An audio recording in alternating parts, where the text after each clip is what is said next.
Hello everyone, today we are going to be looking at something pretty interesting, pretty cool. I'm really just getting footage for a bigger video that I plan on making at some time in the future. But I figured we could go on a bit of a detailed look at it just to, see everything that it has. Because I'm sure a lot of people living in this country have never seen this before. At least this specific variant, of course. Now I'm just wasting your time not telling you what it is. Today we are looking at Dōbutsu no Mori Plus, or Animal Forest Plus. This is you probably know by the name or the characters on that this is Animal Crossing for the GameCube. This is the first release of Animal Crossing for the GameCube. There are two Japanese versions of this game. We're going to look at the other version a little bit, probably in a different video. Well, to be honest with you, I'll show you it right now. I may have to come back one day and buy the rest of the stuff for this game. I bought this Dōbutsu no Mori Animal Forest E Plus a couple years ago, and I kind of wish I bought, the full package, So that's why I went back, and when I bought this game, I got the packaging and everything, because that is pretty crucial, pretty cool, I think. But anyway, this game is actually pretty unique in the Animal Crossing series because it's very, well, I was going to say it's very Japanese. Of course, it's in Japanese, the language, but I mean, the original Animal Crossing, this game was originally a Nintendo 64 game, and this version is kind of an enhanced port. It includes Game Boy Advance stuff, obviously, but it's got a lot of Japanese culture in this game, like holiday-wise, clothing-wise. There's just a lot of Japanese type culture. We might see that a little bit later. So this game was translated into English, obviously, for Animal Crossing, but Nintendo of America actually did a lot of extra stuff, added a lot of stuff to this game when they ported it over or translated and brought it to America. So that original Animal Crossing kind of set the groundwork for the series more than this game did. So there's a lot of stuff, a lot of designs in this game that are pretty much unique to this and the Nintendo 64 version. So it's a pretty interesting, it's kind of a weird game. Japan got this version, and this is kind of like a retranslation of the English Animal Crossing. So this game is more like the rest of the series than this game is. A lot of that culture stuff was kind of taken out, and more localized is the word. Yeah, so localized to the rest of the series and everything. Of course, you saw that there. This is just a slipcase. Japanese GameCube games have these, which I think is pretty cool. I like these cases, but part of that is just because I am so used to the ones we got in the US. Now, the actual main reason I bought this, because this game pretty much serves no purpose to the video that I'm planning on. The thing I want to do, I can't do in this game. But I bought it because it came with a memory card, a Japanese memory card in particular. GameCube memory cards are not GameCube memory cards are not region locked, but you can't have Japanese and North American data saved onto one card. It's one or the other. So in order to do what I want to do, I am going to need a memory card specifically for Japanese data. So I figured I get one, and I might as well get an Animal Crossing one, since that's what the video is going to be about. And I figured, since I'm buying all this stuff for Animal Crossing Japanese versions, I might as well get the whole set. So I got the game as well, even though I don't really plan on playing it. Here's some of the paperwork that you'll probably never really get to see, but this is just about the Game Boy Advanced connectivity. Of course, the island was introduced in this version. You plug your Game Boy Advance into the GameCube, and Cap'n, I don't know if that's what his name is in the Japanese version, he will go to your dock and you can go to the island. I have been to the island in the English Animal Crossing, but I don't really remember off the top of my head what you can really do there. I think there's kind of mini games you can play on the Game Boy Advance, obviously. But yeah, it's pretty cool. The island, well, it's obviously not really in New Horizons, but it's a staple sort of for the series. At least it's in New Leaf. I guess it's not really in City Folk, or I've not played a whole lot of Wild World, so I don't know for sure. Basic instructions, I think. I think this is about the memory card. No idea what any of this says. I cannot read Japanese. But considering they've got Stella and Dizzy on the bottom here, I only know that these... Well, I actually don't know if that's Stella, but I know that's Dizzy. I only know that because they're in my GameCube town, and I was playing that recently, so it's fresh on my memory. So the other one is a warning. I'm assuming it's in red, so it's pink, I guess. But don't break the discs, or if you have a scratch, get the right tools. Perhaps, I don't know if that's a disc cleaner or a little tool that sort of strips the top layer off a disc in order to get it if it's scratched too much.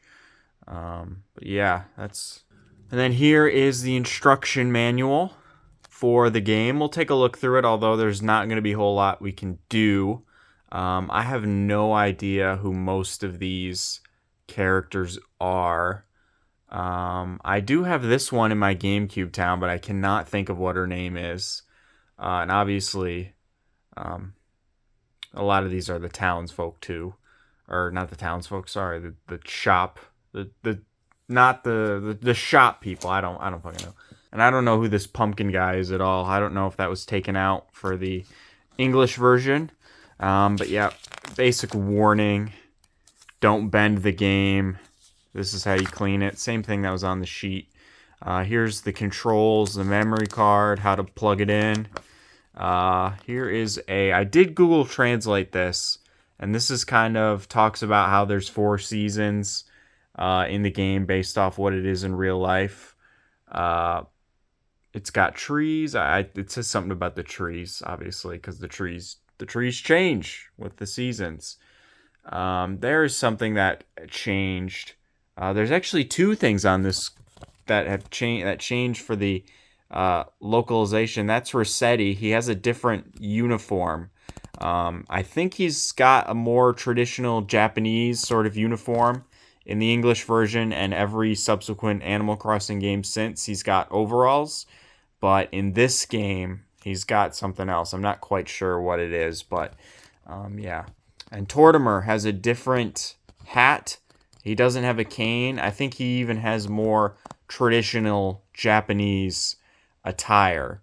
So that is one of the changes they made when they localized it. Also, all the characters have black pupils. You can check out a Boundary Break video. It's way more detailed about the differences between this and the English localization. I sort of just saw that video, so a lot of this is still fresh in my mind. But here are the controls. I'm sure you've played this game before, though, so you probably know that. I'm not sure if any of the villagers have drastically different clothes in this version. Here's all the fun stuff. Inventory management. The inventory in this game is, well, it's not bad, but it's certainly gotten a lot more user-friendly in the re-releases. You can't really stack any of your fruit. You gotta drop. Well, you can do the whole inventory drop at one time, actually. So there's a lot of stuff that is just clunky. I think calling this game clunky in many regards is fair. But I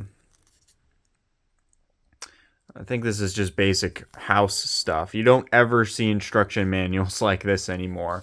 It's all done in-game. I don't even know what you get for really a Switch game. Here's a change that they made. Tom Nook. I think his name is just Tanuki. I think they just call him Tanuki in this game, or at least that's what the shop is. But his apron has Japanese on it. I think it's just shop is what it says. I don't remember, but it's got the Leaf logo in the English version and every subsequent re-release. But in this one, he's got Japanese. They don't show Rossetti, I don't think, in the instruction manual, so I don't think we're going to see really what he has. But here are the Able sisters. Pattern design. Wow, they really go into detail. There's a lot of stuff in this game that they just talk about in the instruction manual. I don't own any of the paperwork for the original English game. I only have the disc, so I don't really know what all they talk about. But here is the town center, I guess. In the English version, it's a wishing well, but it's this in this Japanese version. Which I think is more of a traditional Japanese thing. I'm not entirely sure, but you like shake the rope, shake the bells. I think you drop a coin in there. It's kind of cool. Blathers is actually introduced in this game. He's not in the Nintendo 64 version. I'm pretty sure he's the same, though, as any other. Here's Tortimer again. Here is a picture of everyone. There's Bill. I know that's Bill. Oh, no. Don't take the memory card out. There's the mail. I thought that was going to be about resetting. I don't know what that dialogue box is. Oh, my cat is freaking out. And I'm assuming, yeah, this is about the multiplayer. They don't really have multiplayer in this game. It's sort of asynchronous. You can put your friend's memory card in and go to their town, but you can't play at the same time. But, you know, I think that was introduced in this game. I don't think you would be able to do that on the Nintendo 64. Here is the stuff about the island, the GBA, page 34, or page 38. Must be telling you exactly what that is. Oh, you could name the island. Could you do that in New Leaf? I have no idea. And then here's the mini game in the island. So yeah, you can pick up stuff. You can like give the islander bells, fruit, and they'll like shake trees, I think.